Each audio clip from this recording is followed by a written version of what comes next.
Hey, y'all. Welcome to the Common Good Podcast, 13th of January. Rob, it's hard to believe that it's been 51 weeks since the Trump regime has taken over and started to destroy America systematically, brutally, and with a level of incompetence that's simply stunning. But it's been that long. Yeah. And here we are back with the podcast, which I don't know, we've done for a long time. I haven't looked up the dates of when we started all this, but for many a week we have talked about the Trump administration, and it's just, from our view. Now, granted, the majority of American voters thought on Election Day in 2024, well, let's have a refill of that guy. Let's run that thing back. Yeah. But it's just been terrible, and this week, for so many reasons, was just so brutal. But so we'll be talking about that. We know people's hearts are heavy. We know people are scared, and they see things happening that are just un-American as can be. Un-American. You can say what you want about this administration. I think the number one thing should be it's un-American. It's redefined America in a way that history will ask all of us, what in the world were you all doing? But we'll get to some of that, I guess. Yeah. So how else are well, we're off to a happy how's everything else for the happy talk time of our little pillow talk here? Get started on. Yeah. Things are good. I had an opportunity the last couple of days to have some really fun campaign happenings. I went down to Little Rock, Arkansas. Great. And spoke to the Arkansas Education Association, which are, teachers union here in Arkansas, and had a wonderful time with those folks. And then last night, it was a packed house in Bentonville, Arkansas, to hear. Was it a meeting in a tiny house? No, it was at the Northwest Arkansas Community College. Oh, wow. And big room. And I don't know how many people were there, but there was a bunch. And it was me and Hallie Schaffner and Ethan Dunbar. Hallie and Ethan are running against each other to face Tom Cotton to be the Democratic nominee for the United States Senate. And so we met with the Benton County Democrats last night as the federal candidates in the county. And boy, it was just good time. Really good time. Do you have a preference in the two, or did you think to yourself, hey, maybe I should throw my hat in the Senate ring? I do have a preference. Okay. And that's not something you're wanting to share quite yet? Nope. Okay. All right. No, though. Well, thanks for your courage. Yeah. Though either one would be a right. Any blue will do for you. I know that, Robb Ryerse. Any blue will do. Right. Okay. Yeah, that's all right. Yeah. No, it's a tough thing, right? When you have two people that, sure, we have a preference for a lot of things. We're asked this question a lot in races that we get involved in. Yeah, we have a preference. And sometimes the preference is so strong, we're going to work for one or the other. And sometimes it's like, hey, it's not, Yeah. You don't have to express an opinion about everything. Sometimes it's because we really like multiple candidates in a race, and sometimes it's that we really don't like multiple candidates in a race. Yeah. But it was a really good time. And I tell you, Doug, I'm finding and this is one of those things that, maybe I should have known. But I'm finding that I have spent 30 years of my life as a pastor, trying to create space for other people to share and to, and not having that, like, the pastor has all the answers kind of approach that many, many churches take. And I've very consciously taken a much different approach, especially when I'm interacting with people. And I think that's important on the campaign trail as well, to spend time listening, to hear people out. But I also, what I'm learning is that we're in a moment right now, and people want definitive answers. People want, like, clarity. Yeah, they want like, okay, and it's one of those things that something that I have been doing that I actually learned from you in, as we have talked with candidates over the years on this podcast and on the Common Good Candidates podcast, which by the way, you should, keep an eye out for this week because we've got another uh candidate Installment coming. Common Yep. Good Candidates podcast. Yeah, real good one.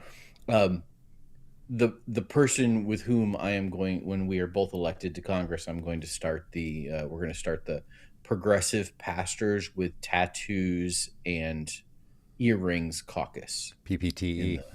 the Yeah. in the The United States PPTE House of caucus. Representatives. Great. Yeah.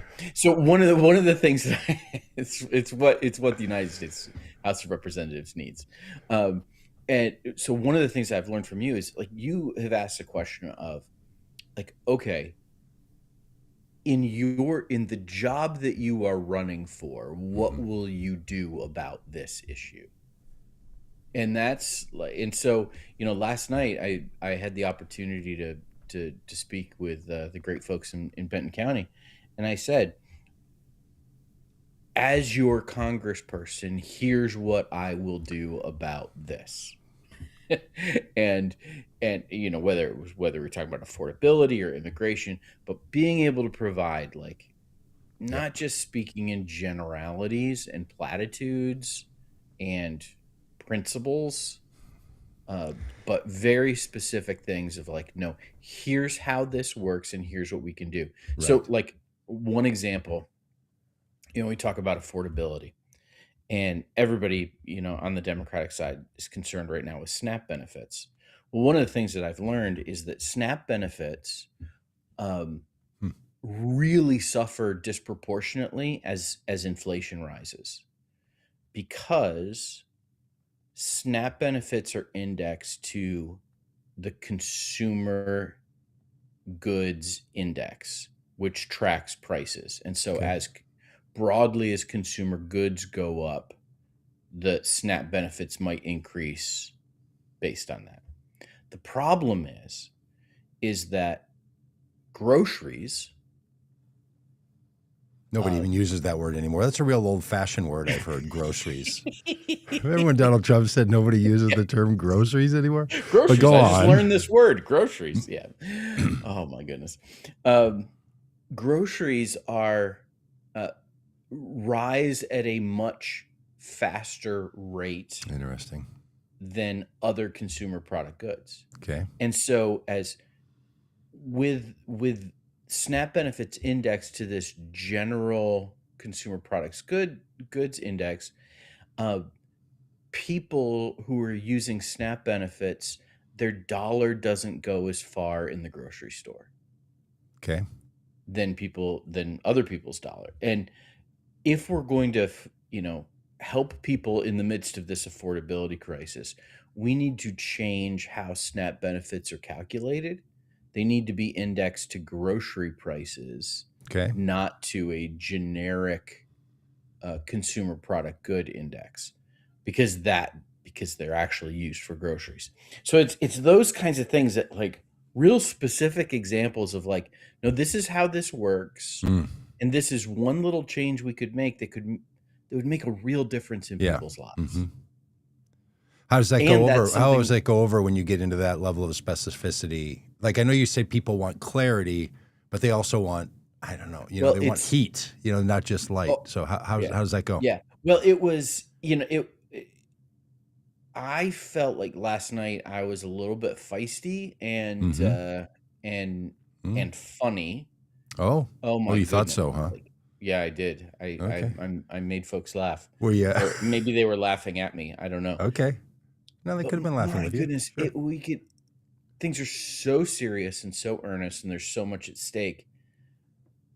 But we've got to remember that like humor, telling stories, engaging Yep. people's emotions, tremendously important part of this process, um, to to draw people in Yep. into Yeah. Good and to point. build winning coalitions. So, I felt like I've I felt like you can bring a real balance of, hey, we've absolutely there's reason to be upset about affordability. There's reasons to be nervous.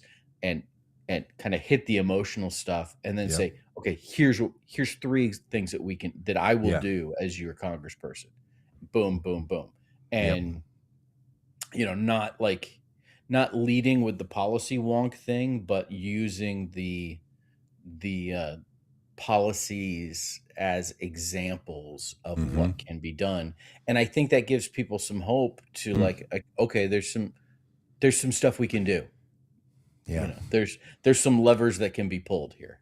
Well, I'll tell you, nothing warms my heart more than someone running for office helping to explain to the American people what that role in office does. Yeah. Because the civic instruction in this country is so low. Most of us don't know. I think I looked up at one point, maybe we talked about this here. Like, I think there are 11 or 17 people who are in a governmental position who represent me. Right? Like me living where I live in this address.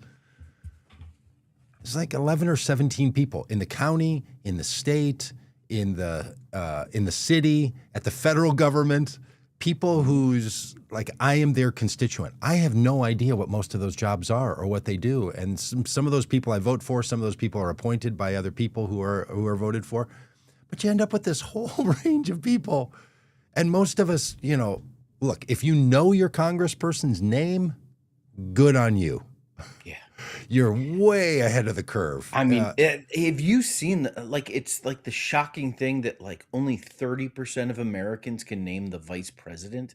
Well, good for them. I mean, God bless the 70% that don't have J.D. Vance in their head. Just, what I wouldn't give to not have that guy rolling around in my head. If I didn't know who he was, can you imagine how much space and freedom and just comforts one would have? But you're right. Yeah, no, it's true. It's so look, helping people understand, which is kind of what we like to do around here on the Common Good podcast, for the percentage of people that don't know what's going on and want to hear us talk about it. It's like someone not knowing football and watching sports commentary. Yeah, that's right. Now I want to spend some time talking about Minnesota in general and Minneapolis in particular. Please. Because Doug, your hometown has become the center of the political world. Yeah. And I wanted last week, and we didn't have a chance to get to it. I wanted you to explain the whole Somali fraud thing that's happening. Because I've been asked about that by conservative Republicans who seem to have a lot of knowledge. And I'm like, yeah, I am not following that story at all. And I mean, so we've got that.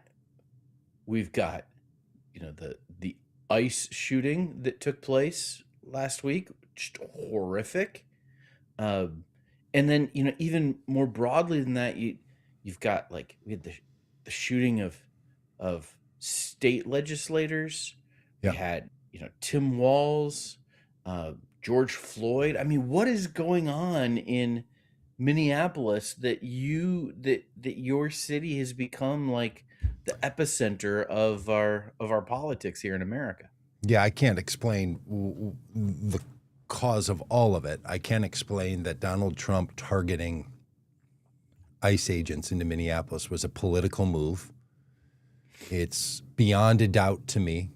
I hold this with the highest level of confidence that the reason ICE agents were sent here was that Donald Trump wanted to try to humiliate and drive Tim Walz out of the governor's race because he ran for vice president. That's why it's Minnesota. They target what they call blue states and blue cities, places led by Democrats. It's not because the people of Minnesota were burdened under immigration flood. I've joked on this podcast many a time. We're a border state. We border another nation. There's no wall between Canada and Minnesota. So if you want to say we have to have a wall to be a nation, we have to have a wall to define borders, explain to me why we don't on the northern border. We're not inundated. by illegal refugees, people illegally in the country. The immigrant population in Minnesota is vital. It is thriving. It is fantastic. What's going on with the fraud that's taken place was that coming out of COVID, there were a number of fraud schemes that were put together. Minnesota was a place that was targeted for fraud schemes, specifically around providing care and support for certain groups of people. And some people targeted the Somali community as a place where they could offer services and then run scams on it. Some of those people doing that were people who've come to this country from Somalia, and some of the people running those were people born in the United States.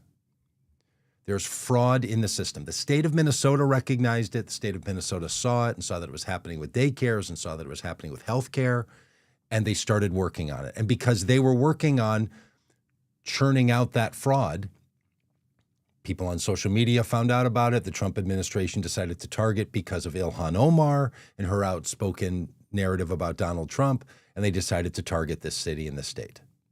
That's what's going on. The fraud here is not that much more extreme than in any other place.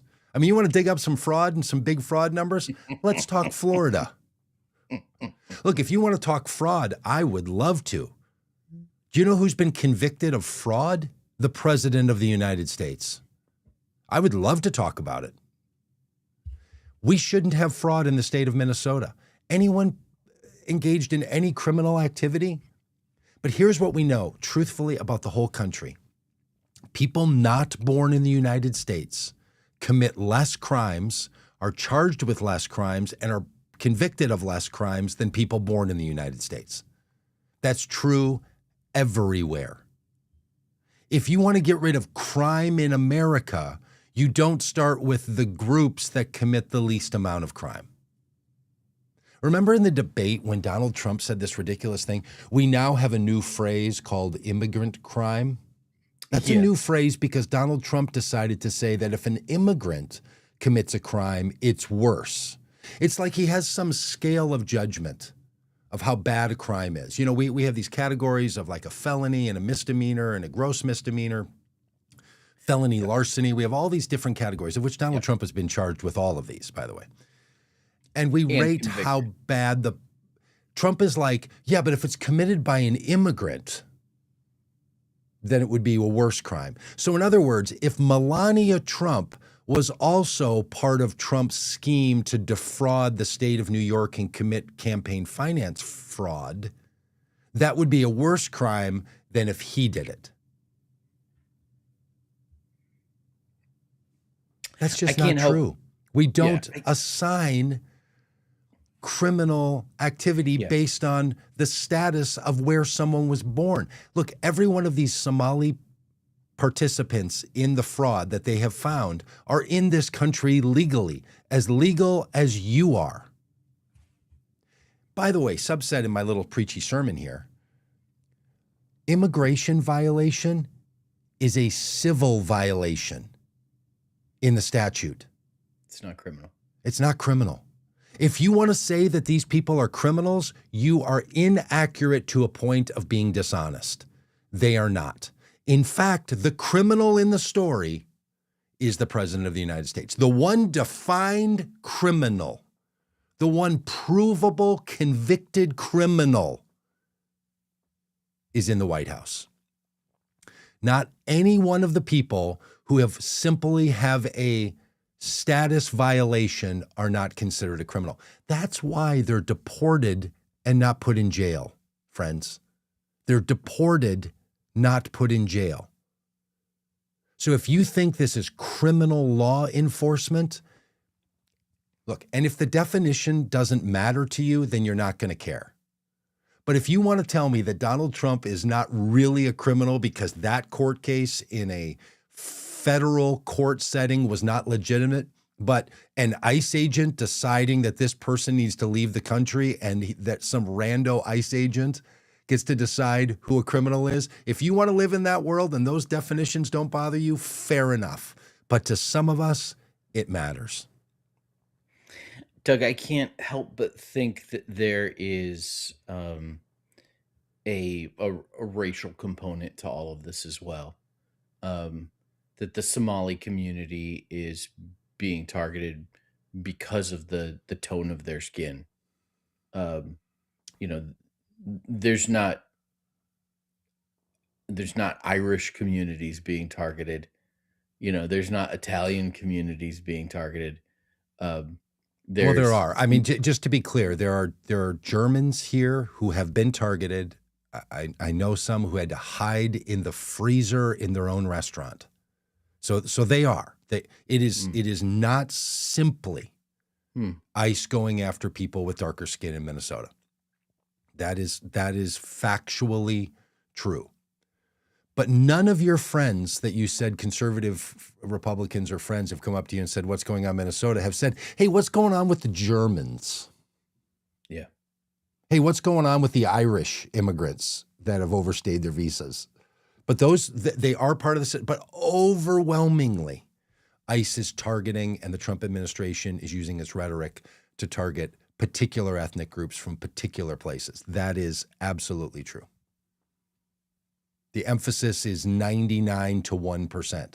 But to be clear, there are people of different skin tonalities and different ethnic backgrounds. We used to not call Irish people white. We didn't call Jewish people part of the white community. We didn't call Italians white in America. Whiteness has been changing.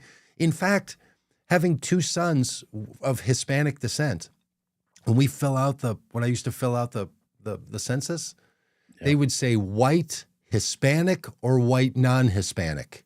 In the census, the legal definition of whiteness includes Hispanics. So yes, this thing is, the entire construct of all of that is very confusing to people, but you are right. They are specifically targeting people who they believe, to quote Donald Trump, pollute the bloodstream of America. Or come from shithole countries. They don't say to Germans, send them back where they came from. They say, do you think we could get them a lawyer and see if we could figure out how they could stay here and keep running their German restaurant in Minnesota? So you're exactly right. Yeah.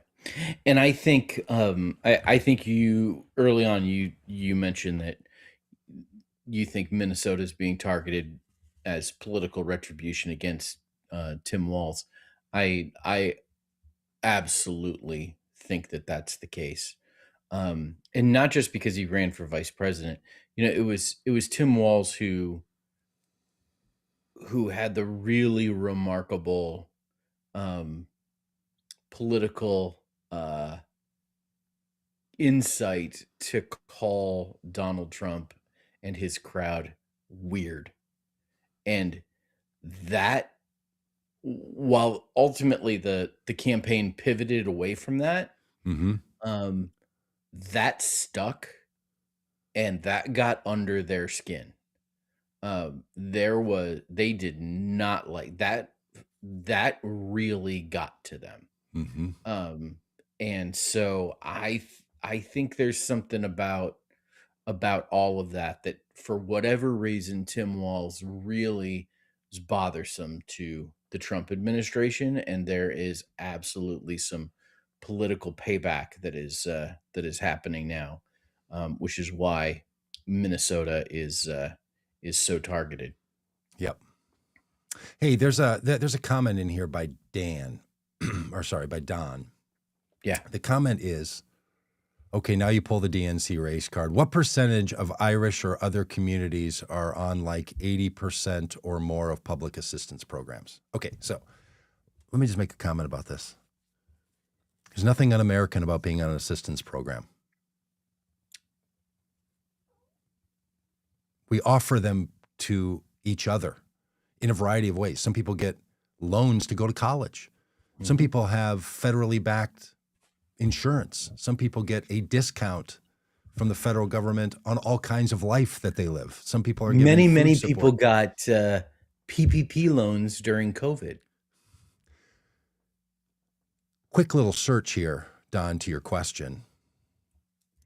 According to USDA data for SNAP benefits, white Americans are the largest racial group receiving benefits. White Americans receive the majority of SNAP benefits, the largest group. Then African Americans, then Hispanic people, then Asian people, then Native Americans. Partly because of the number of people in each of those groups. But to your point, Don, because I think you want to have a conversation about this, you somehow think people should be deported because they're on public assistance. The largest group receiving public assistance are people categorized as white people in America, breaking out the Hispanic from the white group, as our census doesn't do.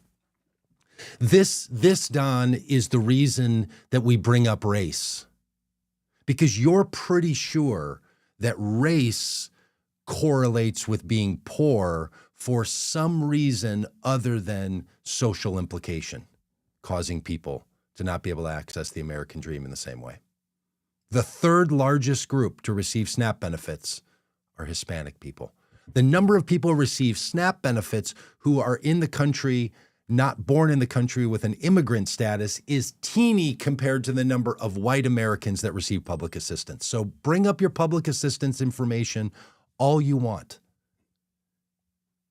It's not even disinformation. It's just a serious lack of giving a care about finding out the fact to your very own question. So thanks for asking it. And in between asking it here, as if you're making a point, just a quick Google search. I mean, I did it while Rob was talking. It doesn't take long. You can actually listen to someone talk and Google that. But would it make any difference to you if the number one group that receives SNAP benefits are white people? Does that matter? Does it matter to you that the number one states where people receive SNAP benefits are in states led by Republicans? Does that matter to you? I don't think it should. It doesn't matter. If you need help in America, you get help. That's what we do. And look, to any of you that are pull yourself up by your own bootstrap types, shall we start an audit of all the ways that you have received assistance? Did you go to public university? Oh, you went to public university. Did you know that the state of Minnesota and the federal government underwrites all the public universities? Yeah, but you're not calling that somehow you getting a bunch of help. Did you go to public school? Did you go to public high school? Junior high, elementary school? Yeah, but it helps. Did you drive down a road that you didn't pay for? Did you drink some water that you were confident was clean? Look, I would love to talk about the way we can use our tax dollars to support the American people's living experience in this country, because it's great. But you want to live in your own little world where somehow you've paid for everything, you did it yourself. That's great. Hey, did you drill your own oil out of the ground and extract it and refine it and turn it into gasoline? Or did you use publicly subsidized oil companies to drive your big ass engine? But you're not living on government subsidies. No, man, you're paying for it all yourself. Man, I am ornery today. I like it. I'm God, just laying out over here. It's good. It just makes me crazy.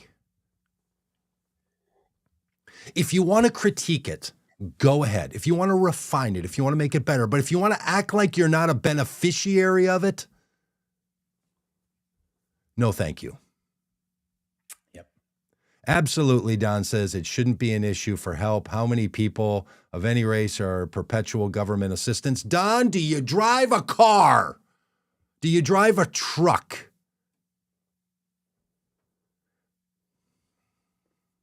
I know you might not want to consider all the ways that you receive public help as public help because somehow you've been told that you've been wheeling all that stuff up yourself. Perpetual government assistance. Doug, are you making the argument that all of us live in a society where there is All of us are benefiting from perpetual government assistance. Yeah, perpetual government assistance. Hey, real quick, if you believe this, what keeps you safe in America? What keeps you safe from other countries overwhelming us? Perpetual government assistance. Yeah, look at you, taker. Do you ever pay enough in federal taxes to pay for everything that you benefit from? No. Perpetual government assistance. PGA, not just the Professional Golf Association. It's perpetual government assistance. You know why? Because we have a society. You know why? Because we have a government. You know why? Because we have a federal government and state government and county governments, and that's where we all contribute together to make a life. Yeah, because if you want to live off the grid, I invite you to move off the grid. You can do it. That, you'll miss out on this wonderful podcast that goes out over the internet, which was a government project and still funded by perpetual government assistance. Perpetual government assistance. Okay. All right. Don, we don't mean to pick on you. Thank you for sharing this here. But honestly, I appreciate your putting up with the madness it creates in me. Not just because we've talked about it endlessly here, but because it's so blatantly true. And the fact that you spend time, anybody, Don, I'm not just picking on you, the fact that you spend any time, I haven't read the comment yet, I'm going to keep looking at the camera. The fact that you haven't spent any time, you've spent so much time thinking about how those people are taking and so little time considering your own audit. They got a little more. Now you're talking about things that benefit all. That's a tremendously foolish way to make the argument. No. They don't benefit all. They don't benefit all. Oh. Not everybody's on the internet. Not everybody drives a car. No. Not everybody receives a child tax credit. Not everybody. No. I mean, we could just start down the road of how selective we are in government support for people. You know, when you fill out your taxes. Just because you are in the group that gets the perpetual government assistance doesn't mean that everybody gets it. It might be a large group, but it's not all. Yeah. It might be a small group, but it's not all. When you fill out your taxes and prepare to pay your tax bill, unless you're smart like Donald Trump and you lie in your taxes, because that's what smart people do, and you write off all those tax breaks. Remember, you have to decide, like, do I get this one or do I only get this one? Can I claim this or that? It's because you are picking and choosing how the government's going to underwrite your life. Yeah. So, okay, we're done with that. Thank you, Don. Thank you for your input. But look, this thing that somehow immigrants, look, the American population has been at even or in decline for the last 25 years. The only reason we've had a growing population in the United States is because of immigration. Without a growing population, it is extremely difficult, near on, I would say impossible, to grow an economy. You cannot have a growing economy and a shrinking population. Just imagine how you would do that. You grow the economy by more people spending, more people buying, generating more money, the government producing more money to be in the economy. That's how we do it. Everywhere in the world, there's a shrinking population, there's a shrinking economy. The economic reason for immigration is inarguable. What Donald Trump is doing in this country will have generations of negative effect on the economy. Yeah, Doug, this is an interesting question to me. It's like, why is Donald Trump so hell-bent on doing things that very clearly, very evidently are going to have a negative impact on the U.S. economy? From the immigration crackdown to the tariff bullshit. These are things that are absolutely unquestionably going to have a negative impact on the U.S. economy. Why is he so hell-bent on it?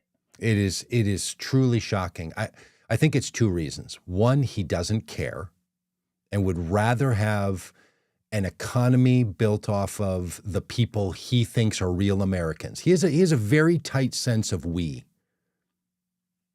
Look, all of us should ask ourselves, when we use the term we the people, we Americans, who do we include in the we? Who's in your mental scape? Who do you imagine? Because you're probably not including everybody. When you say the real we, the real us. And this is the problem in our political debate. Some of us think that the MAGA types, that the insurrectionist types, that the Christian nationalist types, they're not real Americans. Subpoint of a subpoint. Using real around any category is very dangerous. Yeah. The only time the term real American should be used is in Rick Derringer's song, I'm a Real American, which was Hulk Hogan's theme song. That's the only time it should be used. You shouldn't say they're not real Christians. They're not real Jews. They're not real patriots. Not real conservatives, not real Republicans. Yeah. Donald Trump believes that a certain group of people should be Americans. He also falsely believes that the way the American economy grows is to extract tariffs from other nations, not understanding that it's the United States importer who pays the tariffs. He somehow believes we're going to get money from other nations. He doesn't understand and doesn't care. Any economist, anyone who knows and understands, recognizes that the economy is going to grow when the population grows and when the working and spending population grows. That's how it's going to grow. We're going to do that through immigration. We always have, we always will. We don't have enough immigrants coming in the country, let alone to be sending them out. We're barely hanging steady as a population. That might encourage you, that might bother you. That fact, it's just math. But it's a reality, and it's what bothers a whole lot of people.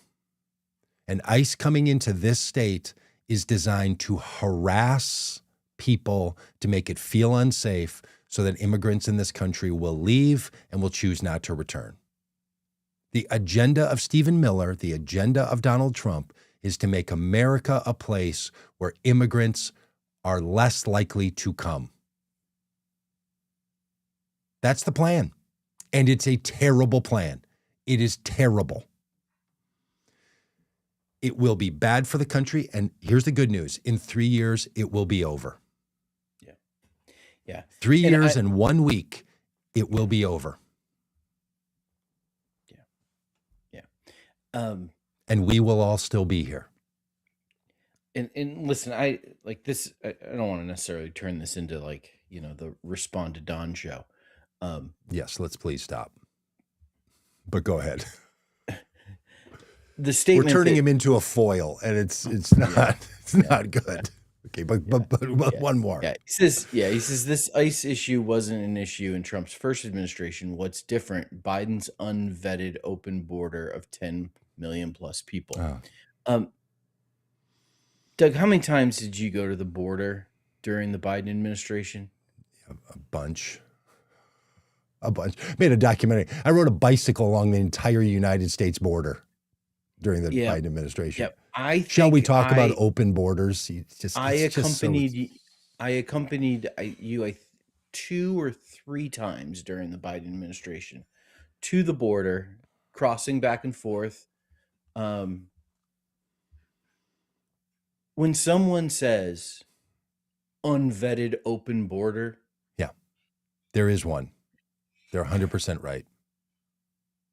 The border between the United States and Mexico is essentially open and unvetted. You can just walk in to Mexico. To Mexico. We have whole videos on it. We do it all the time. I mean, I fly to Cancun, essentially unvetted. I'm just checking in. You can go up to a border crossing and just walk into Mexico. Unvetted. You try to walk back into the United States, it is not unvetted. It is not open. You have to prove yourself. It is so ridiculously inaccurate. It just, again, the most basic research would unravel the base claim of MAGA Republicans.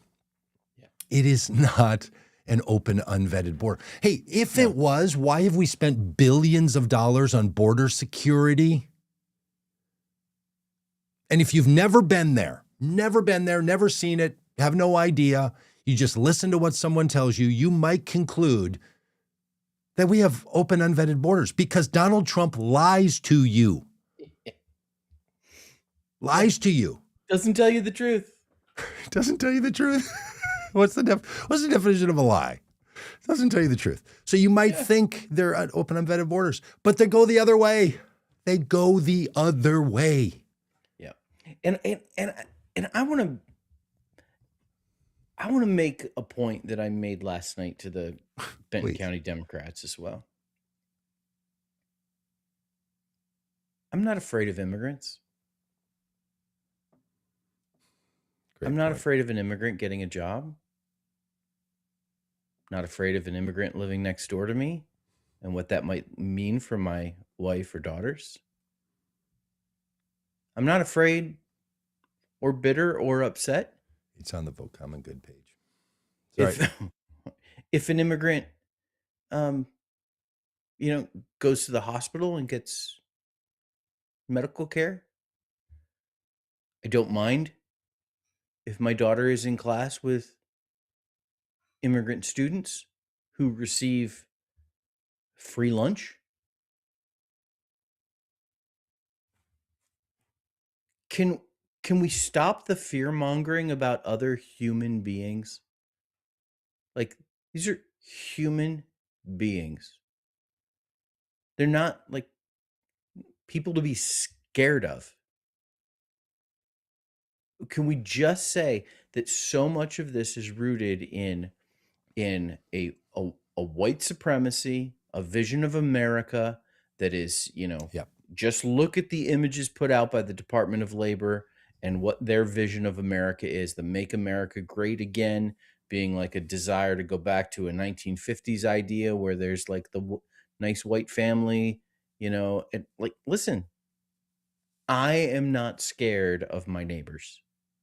Great point. And we got to stop letting the narrative be that our neighbors are scary. They're not. It's a great point. And I'm happy they're here. Hey, because quite frankly, Doug, your family wouldn't exist in the way it does without them. That's right. And in mine too. For us, this is personal for us. It's like the people we love most. Like our children, our adopted children. like you and I. Yeah. I mean, we're not just a couple of white guys, scream, we're talking about our kids here. Yeah, for sure. Hey, remember when Donald Trump told us that Venezuelan gangs were the greatest threat to the United States and we needed to declare them a terrorist group? Yeah. He took over Venezuela as the acting president in his own terms of another nation by self-proclamation. Is he Why is he the president of a country with a terrorist group? And what's he doing about the terrorist group in his country that's apparently the greatest threat to America? Oh, maybe it was all just pretext to allow the cocaine boats to travel on the paths he wants them to. Oh, the paths he wants them to. Wow. Yes, yeah. He doesn't want them coming the way Venezuela sends them under the previous regime. So he abducted the president of the country and brought him to the United States because apparently he says that's what we can do. And then just declared himself in charge of the country. You know who else tried to do that? Vladimir Putin. Vladimir Putin. The fact that Venezuela hasn't put up a fight is despicable. Oh. We have a rogue president who's taking over nations at his whim. It's ridiculous. You know why? Because there was a federal indictment. You know what that reminds me of? The federal indictment against Donald Trump from the state of New York. The same place pardons a dictator, drug dealer from Nicaragua, and brings the one to justice from Venezuela. It's just so ridiculous, corrupt, Doug, did you and brutal. Did you see Donald Trump's meeting with oil executives in the White House? I saw that it happened. There were two notable things. Oh my goodness. This could be. Did you see Donald Trump get up in the middle of the meeting and go look out the window? No, you can just describe it to me though. My mental scape will allow for that. Yeah, there were three notable things that happened in this meeting. One is at one point Donald Trump just kind of wistfully exited the conversation, got up and went to look out the window at the construction of his ballroom. Wow. Bizarre. Just bizarre behavior. Yeah, of a man Number who's two, losing it. number two, Marco Rubio sitting next to him. Oh, I did see that where he wrote the note. Yeah, Donald Trump is, Just read it out loud. He's doing what does he call it? The weave. He was doing one of his weaves. And he lost track of the conversation because his dementia was kicking in, is my guess. And I'm not a doctor. Marco Rubio slid him a note reminding him what the topic was, and telling him to go back to Chevron, and he just read the note out loud into the microphone. Marco says to do this. What I mean, there's times he's read off the teleprompter cues for him. Yeah. And then the third thing, and maybe the most notable, was that Donald Trump asked the oil companies, and I can't remember which one in particular, if it was Exxon or if it was BP or which oil company it was, but asked why they are not doing business currently in Venezuela. And the chairman of the oil company replied, because of the U.S. policies that were put in place in 2019 made it illegal, impossible. Made it impossible for us to do business in Venezuela. 2019. That's when Joe Biden was the president before he was elected president. Yeah. Was it Barack Obama who was president in 2019? Or was it Barack Obama? I think Hillary Clinton was president. I think the radical left was president. Was it? No, it was Donald Trump. His administration. It was your policies that caused this mess. Yeah. Hey, I want to talk back to this ICE murder. Yeah.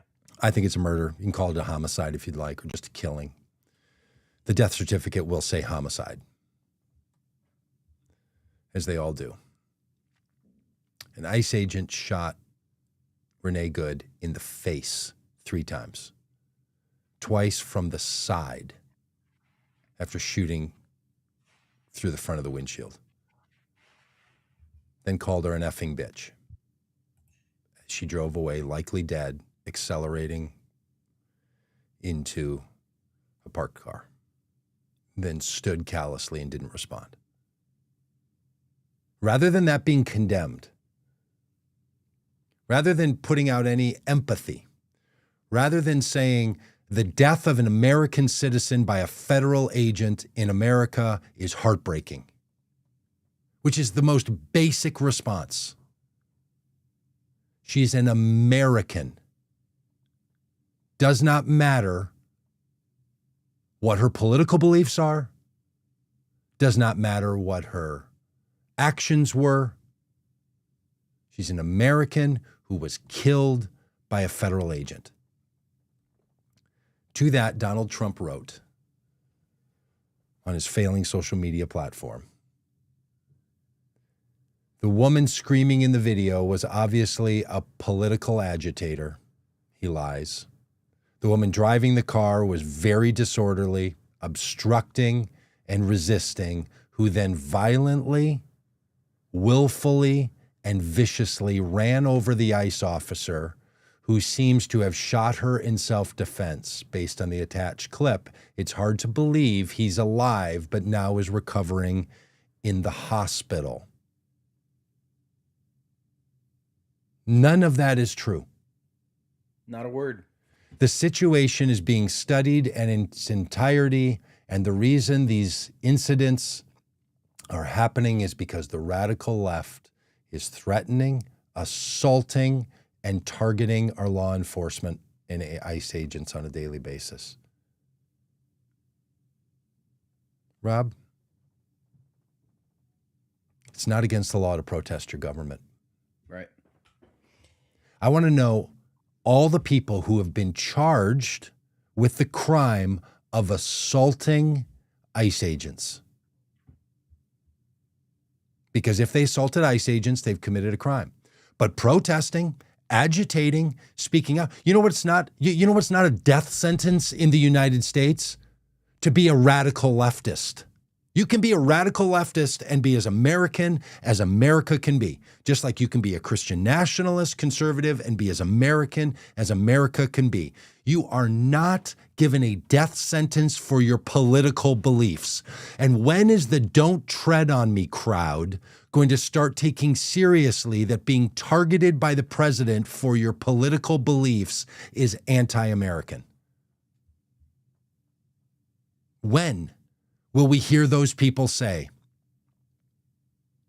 "You cannot stifle my political opinions"? Whether I'm a paid agitator or not has nothing to do with it. Do you know who's a paid agitator? Stephen Miller. Stephen Miller.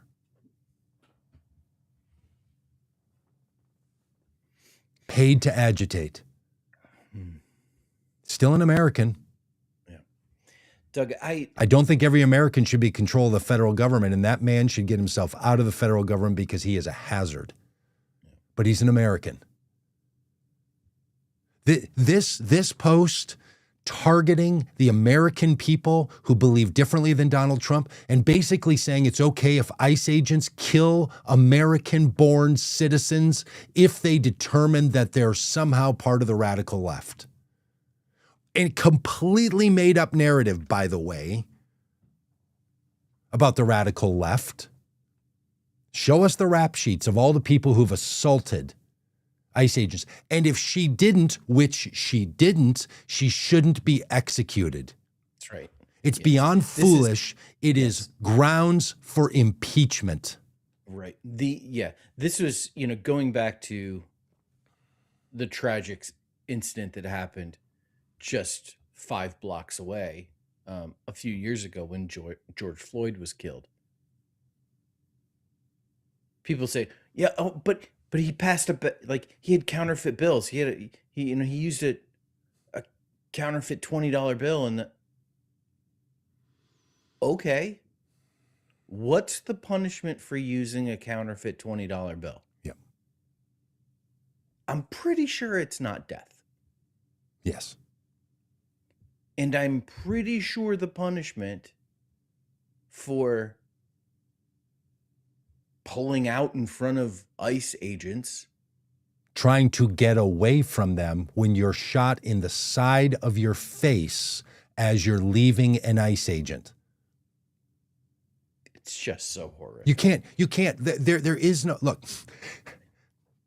to anybody who wants to say she was endangering an ICE agent, and you also want to say that Ashley Babbitt is your hero, who was killed by police in the insurrectionist attack on January 6, 2021, that somehow people literally attacking police officers are a hero, and the person trying to drive away from immigration enforcement, who she has no responsibility to follow any of their orders because they do not have legal authority to stop her, shoot her in the side of the face. Yeah. I mean, seriously. Let's clarify the morality here. Yeah. And let's clarify the law here. This man will and should be prosecuted for his actions. The terrorizing activity was in his hand with a phone in one hand and a weapon in the other. It is so unprofessional. If he was a part of any other law enforcement agency in this country, he would be fired for his behavior. You don't stand in front of a car if you believe it is dangerous with a person behind the wheel and it's running. You don't circle the car recording it. You don't walk up and try to pull open the door of a car if there's a person in it with the car in gear. All of those things are not things that any trained police enforcement person would do. But an ICE agent is not trained. That's not their job. They are thugs wearing masks, masquerading as law enforcement, and they are a menace. Doug, I am on fire here. You can tell there's a lot of pent up, Yeah, and feeling. rightfully so. The solution here ultimately is not de-escalation training for ICE agents. No. The solution here is not clearer procedures and policies. The solution here is that we have to abolish ICE. I think yes. This organization needs to go away. It is rotted from the inside out, from the top down. The United States of America. Do you know when ICE was established, Doug? It is not some great American institution. Yeah, I don't feel like I do. Maybe after Homeland Security, 2003. ICE was established in 2003. 2003. The United States of America existed for 227 years without ICE. Yeah. 2003 was the year that MySpace was founded. We exist today without MySpace. We can exist today without ICE. It is not a necessary, American institution. It's not. It has proven to be a real burden to the health and welfare, not just of immigrants, but also of all people living in this country and, in fact, our culture. And it needs to go away. The only solution is to simply abolish ICE. Yeah, we need to reconsider the entire way. ICE stands for Immigration and Customs Enforcement.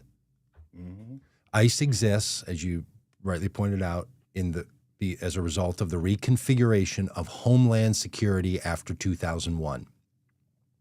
When we reconfigured the apparatus, the many facets of our law enforcement and international protection agencies. Yeah, so created Homeland Security separate from the work that we're doing in other places in the country, trying to be sure that communication is working better. And so they pulled border enforcement into the militarization of Homeland Security. It was a terrible move, a huge mistake, and it needs to be unraveled. Yeah, and listen, people running for Congress, I'm speaking to you, Robb Ryerse, need to move to restructure this following 100%. The leadership given by Congressperson Veronica Escobar. In her bill, she 100%. Paints the picture. 100%. And listen, we've tried things here in America that haven't worked at times and have had to change. I think about prohibition. Well-intentioned. Nice. We're gonna try this thing, and then we're like, oh, wait a minute, that had some unintended consequences. That didn't work out so well. We're gonna roll that thing back. We can do that with ICE. Yeah. We're not stuck with this. Like, let's just do away with it. I mean, it's Let's go, self-evident. okay, well, that didn't work out like we intended. Live and learn. It's Move on. self-evident that we can change because it was created in 2003. Because So, we existed for 227 yeah. years without it as a nation. But look, what the Trump administration has done specifically With to unvetted open weaponize borders, apparently. to weaponize these agents, to give them bounty payments on how many immigrants they put their hands on, and to bless the fact that they will cover their faces and act as martyrs. What's the word I'm thinking of? Marauders? Marauders. Act as marauders coming into town. Do you know who in the parlance of American history wears masks? People living in a pandemic and criminals. Outlaws. Mm-hmm. Outlaws. Bank robbers. ICE agents. Why? Because they want them looking like the police forces in the nations where many of these immigrants have fled, who are blessed by their government to harass, condemn, and disappear people. They like the look of it. That is the Trump administration. Congress should act and make it illegal for any law enforcement agent to wear a mask for any purpose other than protection. And protection from being vetted or doxxed is not one of them. You know how we know that it doesn't work to wear a mask while you're out as an ICE agent so that you're not figured out who you are? Because we all know who the shooter of Renee Good was. Because you know what you can do? Facial recognition from the nose up. And because my phone, when I make a face ID, says, do you also want one that includes a mask? Sure, because easy enough. We know who the shooter was because the head of the Department of Homeland Security told us that this same agent was involved in another incident, and that had been reported on, where he aggressively broke the back window of a vehicle and got dragged while he attempted to tase the driver of the vehicle. It's almost as if this guy doesn't follow proper procedure. Yes. And they've somehow said, oh, the fact that he had another incident. I'm not getting dragged again. I'm going to shoot her in the face. 3 times. I am going to, they're saying he's going to be exonerated because his previous bad actions are still lingering. If a man's previous interaction in a incident has made him unstable, why do you put him up back out on the street? That's not a defense.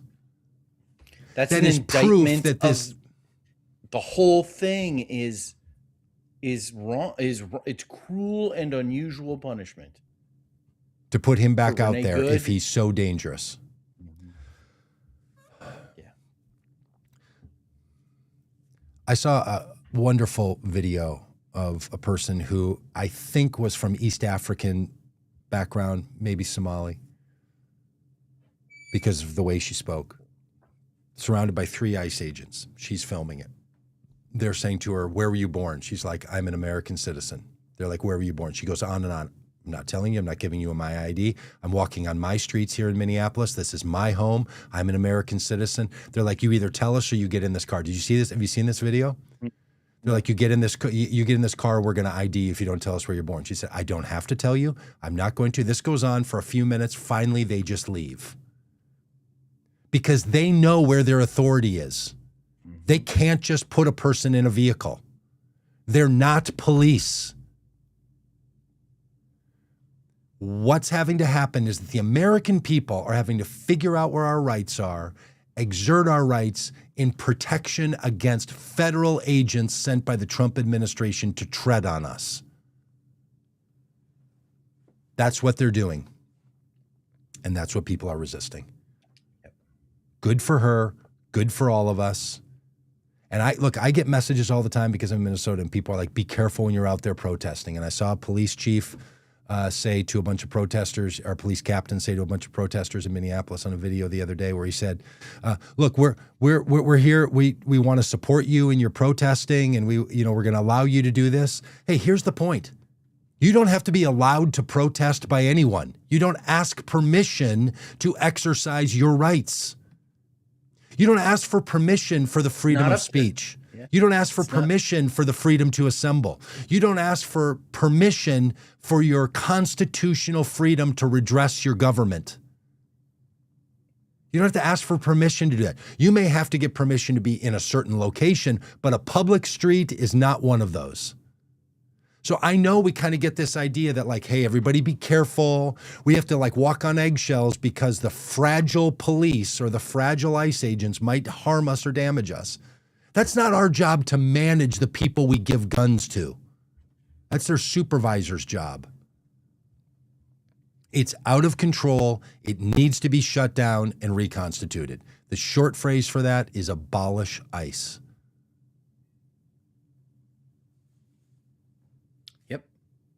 What is it they used to say about Obamacare? They wanted to repeal and replace. Yep. It's got a nice ring to it.